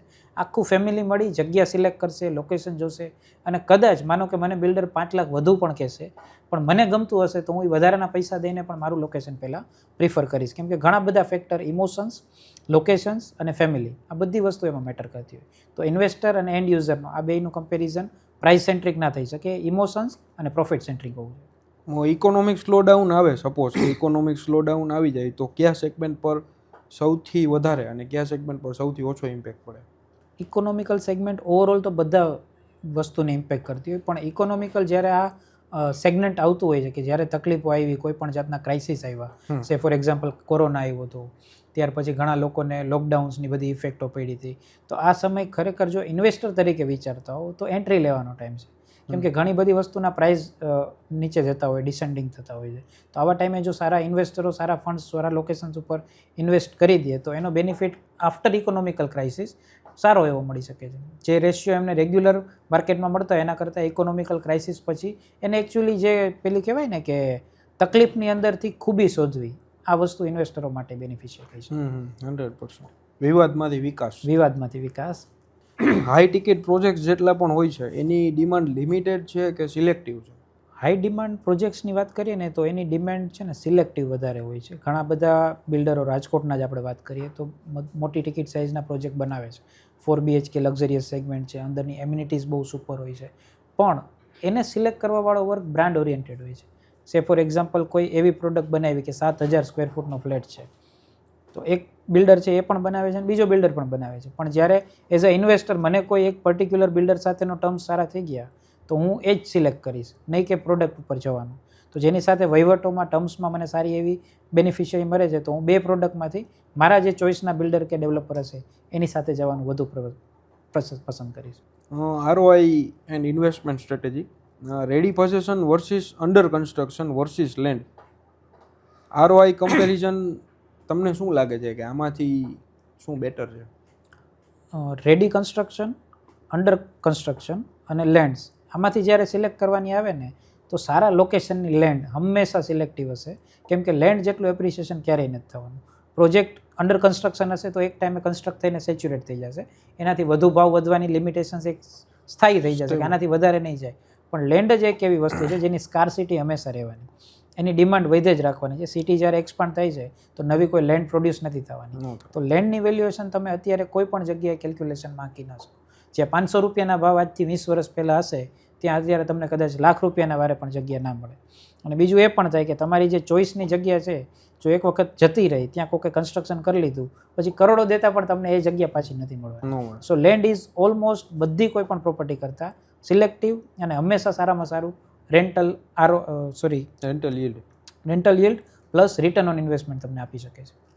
ફાઇનાન્શિયલ પ્લાનિંગના ટોપિકની વાત કરીએ કે કોઈ પણ પ્રોજેક્ટ લોન્ચ કરીએ એની પહેલાં ફાઇનાન્શિયલ પ્લાનિંગ છે એ કઈ રીતે હોવું જોઈએ? ફાઇનાન્શિયલ પ્લાનિંગની અંદર સૌથી પહેલાં તો તમારી કંપનીનો અત્યાર સુધીનો કેલ્ક્યુલેટેડ ગ્રોથ કેટલો છે, તમારા અસેટ શું છે. અસેટ એટલે કે તમારી પાસે પૈસા કેટલા છે કે એ વસ્તુ નહીં, તમારા ઇન્વેસ્ટરો કેટલા સ્ટ્રોંગ છે, તમારું કેલ્ક્યુલેટિવ પ્લાનિંગ કેટલું સ્ટ્રોંગ છે, તમારી માર્કેટિંગ સ્ટ્રેટેજીસ કેવી છે, અને જે પ્રોજેક્ટ મૂકો છો તેનું R&D કેટલું સ્ટ્રોંગ છે. જે લોકેશન સિલેક્ટ કરો છો એની આસપાસના લોકાલિટીમાં જો એ ડિમાન્ડ જ નહીં હોય તો તમારી પાસે પૈસા હશે, ઇન્વેસ્ટર્સ હશે, બધી કન્સ્ટ્રક્શનની ટીમ હશે તો પણ એ વેસ્ટેજ જવાનું છે. જો તમારું R&D સ્ટ્રોંગ હશે, ત્યાં ડિમાન્ડ જેવી છે એ પ્રમાણેની જ સપ્લાય તમે તૈયાર કરો છો તો બાકી બધા ફેક્ટર્સ બહુ ઝાઝા મેટર કરતા નથી. બિકોઝ આફ્ટર ઓલ જ્યારે પ્રોજેક્ટ રેડી થયા પછી સૌથી મોટો ઇમ્પોર્ટન્ટ ટાસ્ક છે એ સેલ્સ છે. જો તમારો સેલ્સ થઈ જવાનું છે તો બીજા બધા ફેક્ટર ઓટોમેટિકલી નલિફાઈ થઈ જશે. અને આમાં કેશ ફ્લો મેનેજમેન્ટ કેટલું ક્રિટિકલ હોય છે? કેશ ફ્લો બહુ સિમ્પલ હોય છે કે જ્યારે કોઈ પણ પાર્ટની અંદર પેમેન્ટ્સ આપણા આવતા હોય છે એને સામે જે તે એના ડિલિવરેબલ્સ હોય, કોન્ટ્રાક્ટર્સ હોય, એની એજન્સીસ હોય કે XYZ બધા ચૂકવણાઓ થવાના હોય લેન્ડ ડીલિંગની અંદરમાં, તો એ બધા જેમ આવતા જાય એમ જતા જાય, એના કેલ્ક્યુલેશન્સ બહુ એટલા બધા ટફ નથી હોતા. પણ હા, એમાં જેમ મેં વાત કરી એ પ્રમાણે સેલ્સનો જે ફ્લો છે એ પ્રોપર હશે તો જ એનો કેશ ફ્લો એકદમ પરફેક્ટ રહેશે. બાકી એવું થશે કે જે તે ટાઈમે ઇન્વેસ્ટરોને કે પાર્ટનર્સને કે જેને લોકોને આપણે સાથે પ્રોફિટેબિલિટીમાં ઇન્વોલ્વ કર્યા છે એ બધાની એક લિમિટેશન્સ આવી જાય કે હવે આટલે સુધી ગયા અને હજુ પણ પ્રોજેક્ટની અંદરમાં બહુ જોઈએ એવું સેલ્સ નથી મળતું તો એ લોકો ક્યાંક ને ક્યાંક અચકાઈ જાય. તો કેશ ફ્લોને જાળવી રાખવા માટે પણ સામેથી સેલ્સનો ફોર્સ એટલો જ હોવો જરૂરી છે. કારણ કે આમાં જો બેલેન્સ ના હોય તો ઘણા બધા પ્રોજેક્ટ આપણે જોઈ છીએ કે વાઇન્ડ અપ થાય અથવા સ્લો ડાઉન થાય છે. એનું મેં કીધું ને કે રીઝન આ જ હોઈ શકે કે સામે જ્યારે સેલ્સ આવતું હોય, કહેવાય ને કે જ્યારે પૈડાઓ સારા ચાલે રાખે છે ત્યાં સુધી કોઈને કંઈ તકલીફ નથી, પણ જ્યારે ક્રાઇસિસ આવે અથવા સેલ્સ પૂરું પ્રોપરલી ના મળે તો આ બધી તકલીફો થવાની જ છે. તો એના માટે તમારા પાર્ટનર્સ કે તમારા જે ખંભા મિલાવીને ચાલવાવાળા ઇન્વેસ્ટરો છે એ સ્ટ્રોંગ હોવા જોઈએ કે જે કોઈ પણ પરિસ્થિતિમાં તમારો સાથ ના છોડે. કોઈ પણ ડેવલપર હોય ને જ્યારે માર્કેટની જે માર્કેટ ડાઉન સાયકલ આવે તો ત્યારે એઝ અ ડેવલપરને શું સ્ટ્રેટેજી અપનાવવી જોઈએ? જ્યારે ડાઉન સાયકલ ગણીએ કે જ્યારે તમારો ફ્લો જેવો ધાર્યો છે એ પ્રમાણે નથી મળતો, તમારા ઇન્વેસ્ટરો ક્યાંક ને ક્યાંક ઊભા રહી ગયા છે, તો એવા ટાઈમે તમારું કન્સ્ટ્રક્શન પહેલાં તો ઊભું ના રહેવું જોઈએ. કેમ કે માર્કેટ આફ્ટર ઓલ તમારા કન્સ્ટ્રક્શન ડેવલપમેન્ટ કે પ્રોજેક્ટ કરતાં તમારી પોતાની બ્રાન્ડ કે ગુડવિલ ઉપર ઊભું રહે. ક્રેડિબિલિટી જોતું તો હોય. ક્રેડિબિલિટી જાળવી રાખવા માટે કદાચ તમારે માર્કેટમાંથી કોઈ સારા એવા ફંડિંગ કે કોઈ ઇન્વેસ્ટર કે કોઈ બેંક લોન કે કોઈ પર્સનલ ફાઇનાન્સ આ બધું ગોઠવવું પડે તો પણ ગોઠવી લેવું જોઈએ. પણ તમારી કન્સ્ટ્રક્શનની સાયકલ કન્ટિન્યુઅસ ચાલુ રહેવી જોઈએ. ભલે ફોર્સ પૂરેપૂરો ના હોય કે જેટલી સ્પીડમાં પહેલાં કામ ચાલતું હતું એને બદલે થોડું ધીમું કરી દો, થોડી એક્ટિવિટી ડિલે આ બધું એડજસ્ટેબલ છે. પણ જેને તમારા ઉપર ભરોસો કરીને બુકિંગ્સ કરેલા છે એ કન્સ્ટ્રક્શનનો ફ્લો અથવા તો પ્રોજેક્ટ સ્ટોપ થાય એવી પોસિબિલિટીઝ માર્કેટમાં વહેતી પણ ના થવી જોઈએ. તો તમારી ક્રેડિબિલિટી બનેલી રહેશે અને લોકોનો ફ્લો તમારા ઉપરનો જે ટ્રસ્ટ છે એ હંમેશા બંધાયેલો રહેશે. Construction quality and delivery time પર પોઝિશન આપવું કેટલું ચેલેન્જિંગ હોય છે? આ વસ્તુની અંદર ઘણી બધી વસ્તુઓ મેટર કરતી હોય છે. જેમ કે મોંઘવારી વર્ષે ને વર્ષે વધી રહી છે. સિમેન્ટના કે લોખંડના કે XYZ લેબરના પણ પ્રાઇસ ધીમે ધીમે એપ્રિશિએબલ જ છે. તો જ્યારે તમે એને ડિલિવરેબલ્સ ગણતા હો અને પ્રોજેક્ટ ટાઈમ બરોબર કેલ્ક્યુલેટ કરીને પહેલાં માનો કે પાયો નાખ્યો ત્યારે પ્લાનિંગ કર્યા હોય કે આટલા કરોડમાં પ્રોજેક્ટ પૂરો થઈ જવાનો છે, પણ જેમ જેમ ટાઈમ જતો જાય ને આપણે જે કેલ્ક્યુલેટેડ કર્યું હોય એ ટાઈમમાં ડિલિવરી ના આપી, પજેશન્સ ના આપ્યા, તો ઓલમોસ્ટ પ્રોજેક્ટ મોડો થયો એની ઇફેક્ટ બધી મોંઘવારીની ઇફેક્ટ પણ લાગુ પડવાની. તો જે ડિલે થાય છે તમારા પ્રોફિટને પણ અસર કરે છે અને તમારા કસ્ટમરના માઇન્ડસેટને પણ કે ભાઈ જે ટાઈમે આમને કમિટ કરેલું હતું એ ટાઈમે ડિલિવરી નથી મળતી. આ બાબતમાં ગવર્મેન્ટના પણ જો સારા એવા સ્ટ્રિક્ટ રૂલ હોય તો એ બધા માટે થોડા બેનિફિશિયલી થઈ શકે એમ છે. જનરલી એવું છે ને કે રેરામાં પોઝિશન ટાઈમ આપેલો હોય તો એ પ્રમાણે ટ્રેકિંગ પણ થતું હોય છે કે પ્રોગ્રેસ શું છે. અને ઘણા બધા પ્રોજેક્ટ એવો હોય છે કે જે લોકો જેમ કસ્ટમરનું પેમેન્ટ આવે ને એ રીતે સ્ટેપ બાય સ્ટેપ સ્ટેજિંગમાં કન્સ્ટ્રક્શન કરતા હોય. એટલે એ લોકોને પોતાની એક ટાઈમ સાયકલ ટ્રેક કરી અને એ ઉપર જ કામ થાય છે કે ને એ જોવું જરૂરી છે. અને ઘણા પ્રોજેક્ટ લોન ઉપર હાલતા હોય છે તો એને સ્ટેજિંગ વાઇઝ પેમેન્ટ રિલીઝ થતું હોય છે. હા, મતલબ પ્લિન્થ વાઇઝ ને સ્લેબ વાઇઝ પેમેન્ટ્સ આવતા હોય છે. પણ મેં જેમ કીધું એ પ્રમાણે કે જે સાયકલ આપણે પ્લાનિંગ કરેલી હોય એ પ્રમાણે જો કન્સ્ટ્રક્શનનો ફ્લો ચાલુ રહે ને તો એ તમારી ગુડવિલ પણ વધારે છે, કસ્ટમરની પોઝિટિવિટી પણ વધારે છે અને આનો ફાયદો તમને નેક્સ્ટ પ્રોજેક્ટમાં જોવા મળે. કે અત્યારે પહેલો પ્રોજેક્ટ જે તમે સારી રીતે ડિલિવરેબલ્સ ટાઈમમાં કર્યું તો બીજા પ્રોજેક્ટમાં તમારે બુકિંગ્સ માટે માણસોને ગોતવા નહીં જવા પડે. તમારા જૂના પ્રોજેક્ટના ઇન્વેસ્ટરો કે કસ્ટમર જ તમારા માઉથ પબ્લિસિટીના માર્કેટર બની જશે. 100%. કન્સ્ટ્રક્શન ક્વોલિટી મેન્ટેન કરવા માટેની ઇન્ટરનલ સિસ્ટમ કેવી હોવી જોઈએ?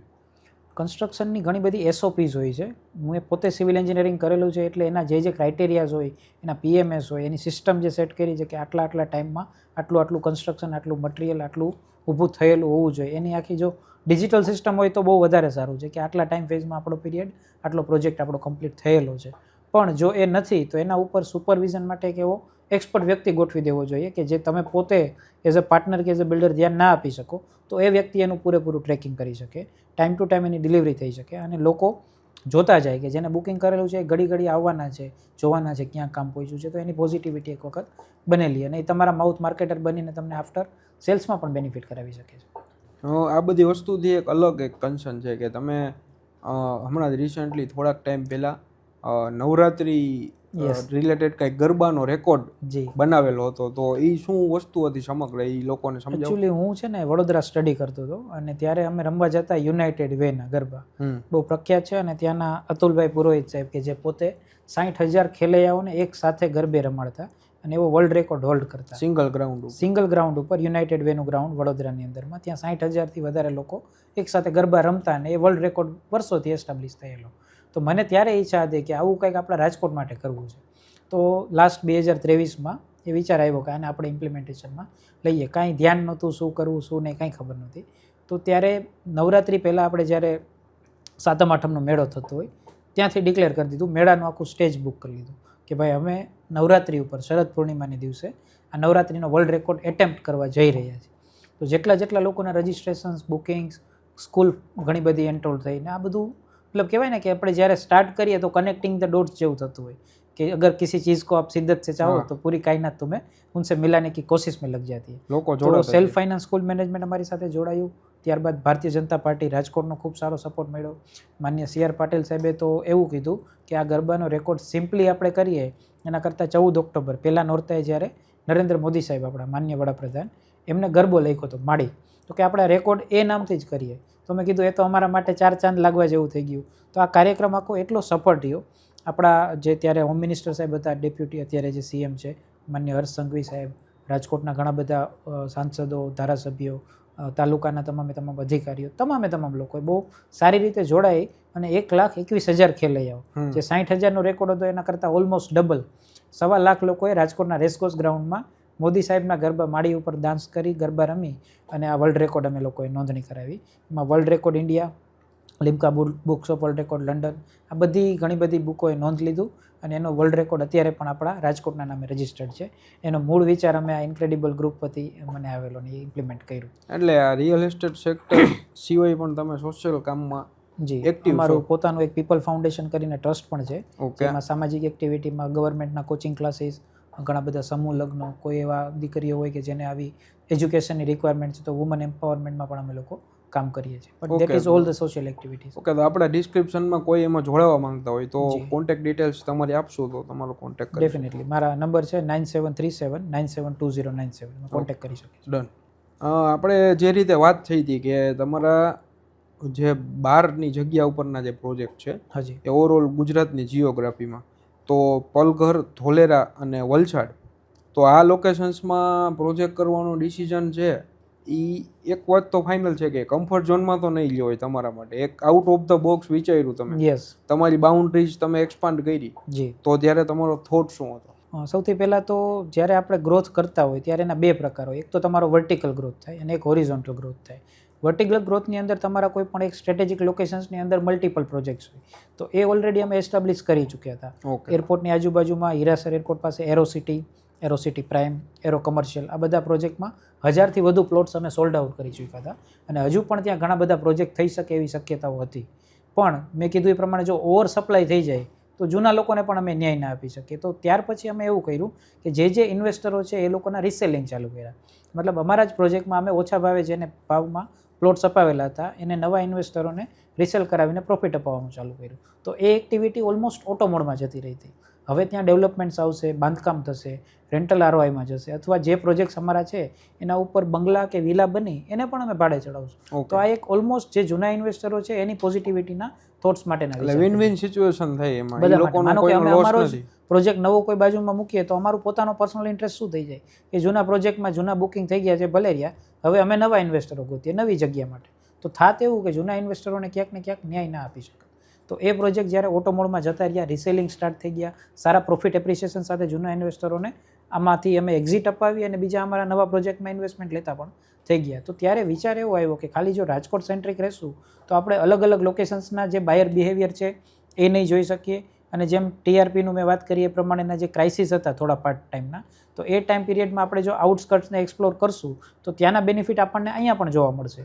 તો આ જ પોઝિશનિંગ હતું કે અમે રાજકોટની બહાર જઈ ધોલેરામાં, વલસાડમાં, પાલઘરમાં, ઇવન માઉન્ટ આબુમાં પણ અલગ અલગ લોકેશન્સમાં અમારા પ્રોજેક્ટ એસ્ટાબ્લિશ કરવાના ચાલુ કર્યા. તો સાઉથ ગુજરાતની અંદર વલસાડમાં અતુલ સ્ટેશન જે મારા નામથી જ છે ત્યાં આવેલું છે, ત્યાં અતુલ્યમ હાર્મની કરીને અમે પ્રોજેક્ટ મૂક્યો. લગભગ 42,000 વાર જગ્યા અને 321 જેટલા પ્લોટ્સ ત્યાં પૂરા સાઉથ બેલ્ટને કવર કરીને સુરત, વાપી, વલસાડ, નવસારી, વાપી, એ સિવાય દમણના ઇન્વેસ્ટરો ઘણા બધા આવ્યા. અત્યારે ઓલમોસ્ટ વિધિન 6 or 9 મંથ્સના પીરિયડ ઓફ ટાઈમમાં અમે 125 જેટલા પ્લોટ ત્યાં વેચી ચૂક્યા છે. ત્યાં આપણે નિયર બાય કેટલો હશે રેટ? આપણે ત્યાં વારનો ભાવ ગણીએ તો 7,000 થી 7,500 કે એફોર્ડેબલ રેન્જ છે અને 100-109 વારના પ્લોટ્સ છે એટલે ઓલમોસ્ટ 8-9 લાખના ભાવમાં તમને ત્યાં પ્લોટ્સ મળી રહે. પ્લસ નિયર બાય લોકેશન્સના જે પોઝિટિવ પોઈન્ટ છે, ટુરિઝમ એટલું સુપર છે. ત્યાં તિથલનો બીચ આવેલો છે, દમણ છે, સાપુતારા છે, સ્ટેચ્યુ ઓફ યુનિટી છે. આ બધા બેલ્ટ ટુરિઝમને એટ્રેક્ટ કરે છે અને લેન્ડ એપ્રિસિએશન પણ બહુ સારા છે.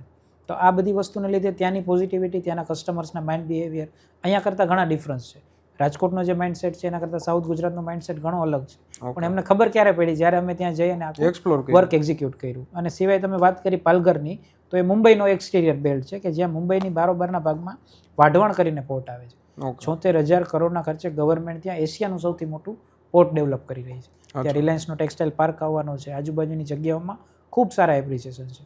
તો ત્યાં પણ અમે કાચી જગ્યાઓની ડીલિંગ, લેન્ડ્સ, સીસીએને કરીને બિલ્ડરોને આપવાનું આ બધું કામ ચાલુ કર્યું. તો ત્યાંની મરાઠી પબ્લિક અને આપણા ગુજરાતના ઇન્વેસ્ટરો, આ બેયનું કોમ્બિનેશન બહુ સુપર છે, જે પહેલેથી વર્ષોથી ચાલ્યું જ આવે છે. હા 100%.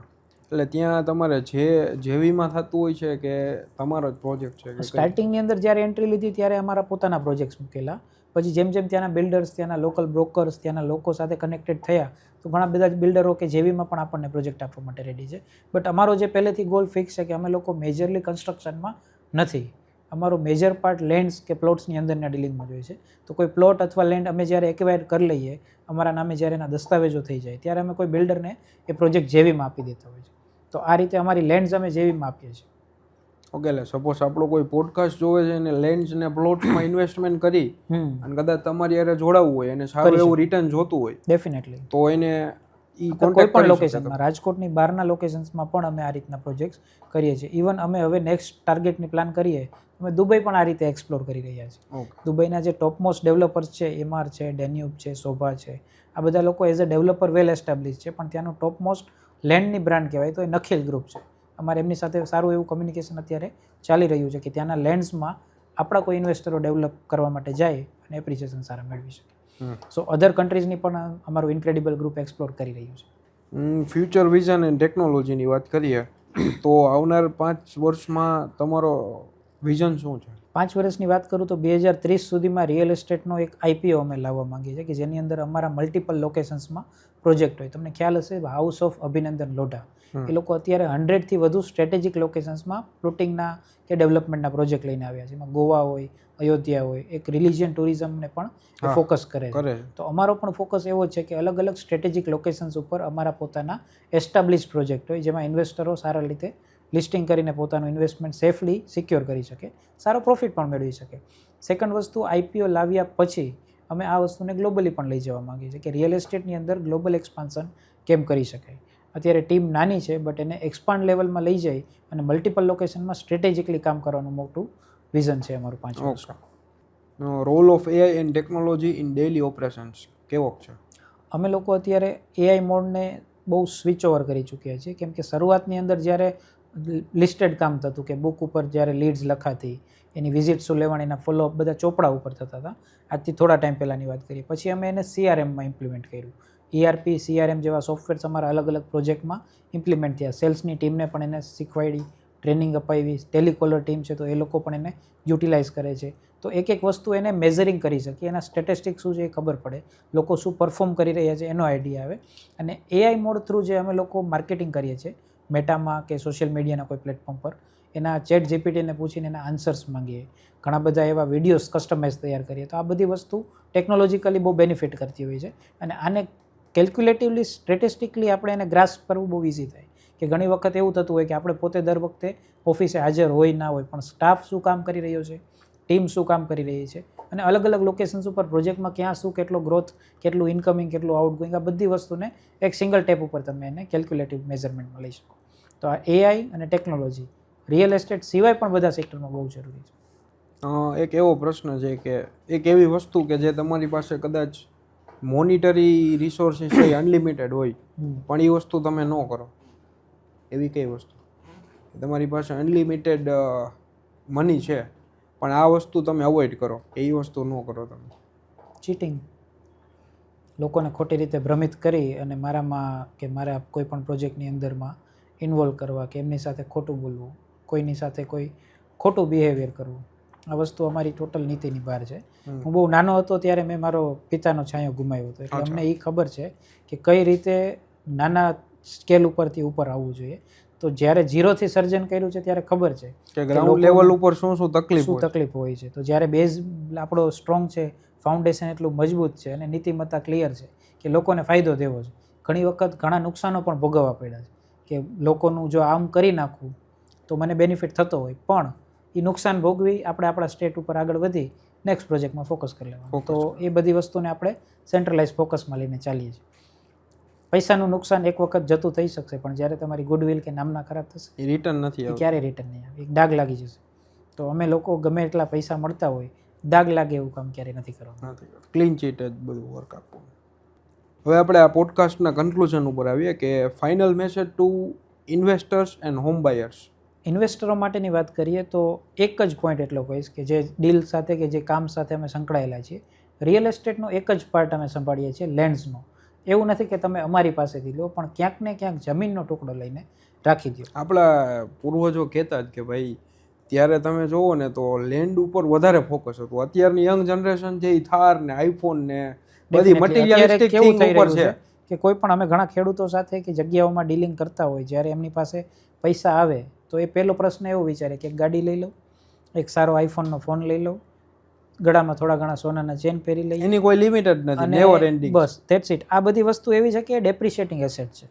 તમારી આ વસ્તુ એવી છે કે જ્યારે તમે લેશો અને થોડો ટાઈમ જશે એટલે એના નવા મોડલ્સ આવશે તો આની વેલ્યુ ઓટોમેટિક ડાઉન થશે. પણ જો એ જગ્યા વેચી છે તો એને કોઈ સારી જગ્યામાં ઇન્વેસ્ટ કરી દો, નવી લેન્ડ લઈ લો, ઓછા ભાવની મોટી જગ્યાઓ લેતા જાઓ તો એના વેલ્યુ પણ તમને આના કરતાં વધુ મળશે. તો સિમ્પલ સોબર વાત કહું તો ઇન્વેસ્ટરો માટે એ જ વસ્તુ છે.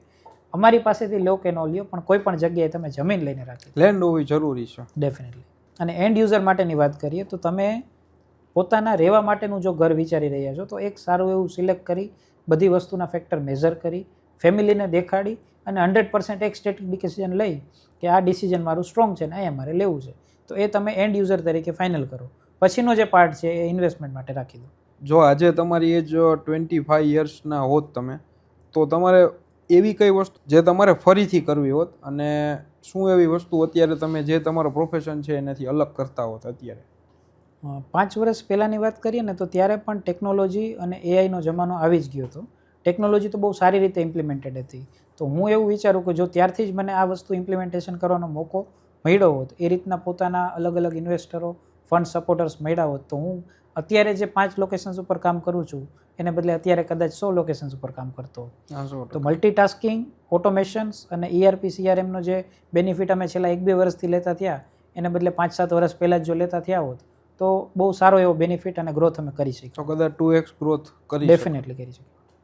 થેન્ક યુ અતુલભાઈ, આપણી આ ચેનલ ઉપર તમે આવ્યા અને લોકો સુધી એક વેલ્યુએબલ ઇનસાઇટ પહોંચાડ્યો જી. કે આમાંથી કદાચ જે કોઈ જોવે છે એમાંથી એક વ્યક્તિને કદાચ આપણી વાત કામે લાગી જશે તો આપણા માટે આટલી મિનિટનો ને આપણો જે ટાઈમ આપ્યો એ 100% વેલ્યુએબલ યુટિલાઇઝ થઈ ગયો છે. 100%. અને હું તમને પણ થેન્ક યુ કહીશ કે આ રિયલ ટોક્સના માધ્યમથી તમે જે લોકોને અવેર કરો છો, બધા લોકોની, બિલ્ડરોની, રિયલ એસ્ટેટની સાચી હકીકતો રજૂ કરાવો છો, તો એનો બેનિફિટ ડેફિનેટલી કદાચ મારા પોડકાસ્ટની અંદરમાં કોઈ પ્રશ્નનો આનો ઉલ્લેખ ના થયો હોય તો તે બીજા લોકોમાંથી પણ મળી ગયો. પણ જે રિયલ માહિતી છે એ તમે ધ રિયલ ટોક્સ દ્વારા લોકોને પહોંચાડો છો. એના માટે હર્ષભાઈ તમારો પણ ખૂબ ખૂબ આભાર. Thank you.